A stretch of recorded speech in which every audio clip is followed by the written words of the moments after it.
Patrimoine mondial de l'UNESCO, les Tata-Somba sont des habitats très singuliers que l'on retrouve au nord-ouest du Bénin. C'est une construction traditionnelle réalisée en son temps à des fins de protection, de résistance contre les ennemis et les bêtes sauvages. On a un petit trou qui est là.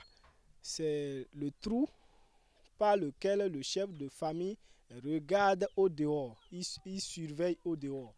C'est-à-dire s'il est dans sa chambre et il entend un bruit, donc si de là il n'arrivait pas à voir personne, il s'arrange pour descendre en bas. Et en bas là, il y a deux autres trous qui sont plus visibles de ce côté-là. Donc de là, il regarde. Si c'est quelqu'un du village, il sait là où se positionner pour qu'on puisse le voir.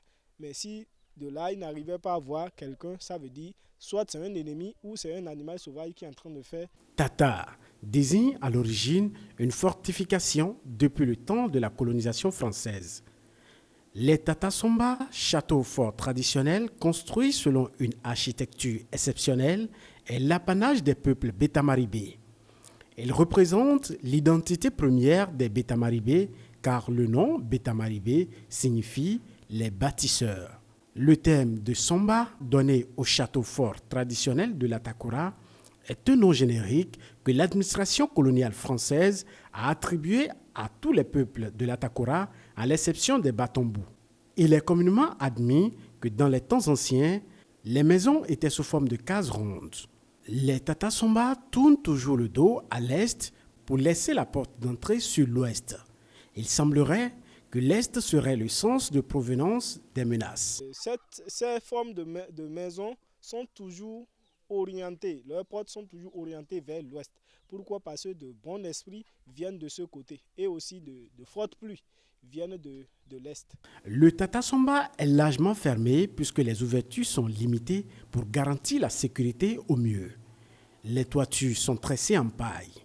C'est en dernier qu'une couche d'argile sera mise sur la maison pour garantir l'imperméabilité.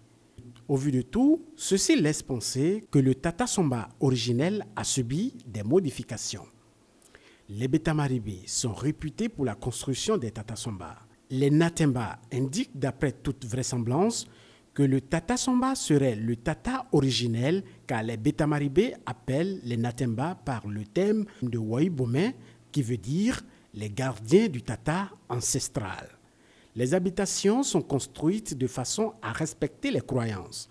Dans la tradition de ces peuples, chaque famille dispose de sa maison et chaque membre de la famille doit quitter ce tata pour aller construire sa maison une fois l'âge de maturité atteint. Au demeurant, la maison paternelle revient de droit au benjamin de la famille, la femme n'ayant de maison que celle de son époux. Rien d'étonnant que le Tata-Somba ait subi des modifications et connu une évolution, donnant ainsi les différents types de Tata.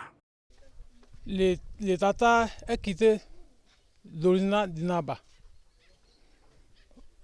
Maintenant, il y a l'autre Tidamari, mais nous sommes en différence. Là-bas, c'est Betchave. Ici, c'est Somba. Et les Tata n'aiment pas même. Aujourd'hui, les Tata-Somba sont entretenus pour garantir le patrimoine du Bénin. Mais ces maisons sont fragiles et demandent beaucoup de travail et de rénovation.